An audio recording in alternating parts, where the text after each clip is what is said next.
to cover the topic of why protein is essential and how much we should aim to eat.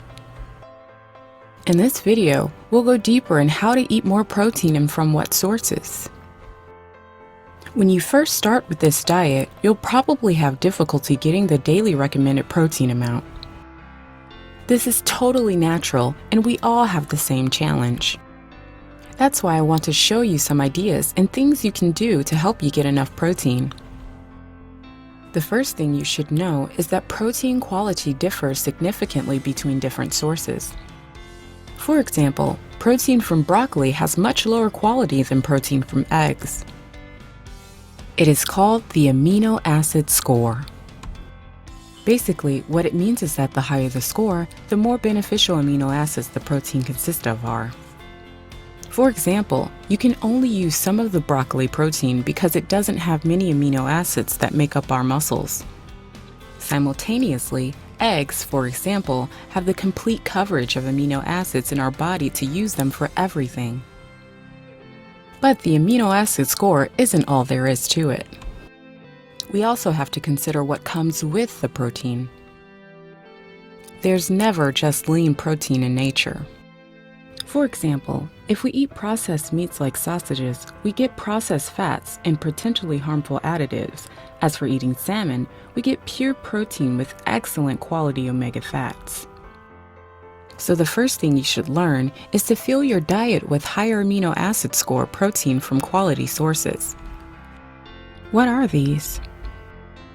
The best natural quality protein sources are fish and other water life like shrimp. Fish has unique omega-3 fatty acid content you'll get nowhere else and perfect protein quality. Crustaceans and eggs also perfect protein quality with lots of good fats and micronutrients. Chicken and other poultry, quality protein without too much extra fat. Low-fat dairy just because we can get the fat calories from much better sources like cottage cheese, curd, plain yogurt, and sometimes protein bars and drinks. Low-fat meat, also liver and other organs, same fat principle. Soy protein and some other plant-based high-quality protein. Also protein supplements, but we'll talk about those later. So the most significant portion of your protein should come from those sources. What other or secondary protein sources are there to fill your need? Nuts and seeds from which you will get a decent quality protein, but also fats, minerals, fibers, and other micronutrients. Legumes, lentils, and beans, oats, quinoa, and some other plants. So, knowing that, how do you get to eat this amount of protein? By planning, we are all programmed to eat lots of carbohydrates biologically and socially. So we have to work to get the protein consumption up. The best way is to start planning and writing down the amounts. Try and test different online apps and software. There are many great programs out there, some even for free. For example, MyFitnessPal at myfitnesspal.com. The more you plan and write down your eating, the more you'll learn. It is an invaluable experience. You should start by trying to add a half to 1/5 size portion of protein to every meal. For example, 2 eggs for breakfast, 2 chicken breasts for lunch, 1 can of tuna and olive oil for supper, 200 grams of cottage cheese for snack. Secondly, you can make almost every food with more protein. If you like to cook or prepare your own food, try to start thinking of ways to raise protein content in those foods.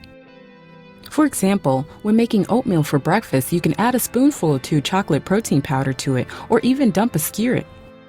Some people even blend eggs into their coffee. But be creative. Third, use protein supplements. I know, protein supplements are for steroid-addicted, over-aggressive bodybuilders and gyms.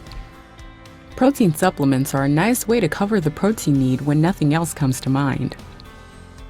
Those don't have to be protein powders. For example, you can use a good low-carb protein bar when you're lazy, on a trip, or just want a sweet snack.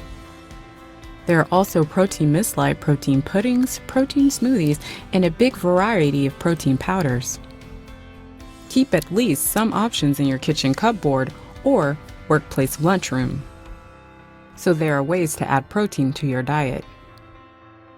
It takes a little practice, but if you do it purposefully, then you'll get intuitive in no time.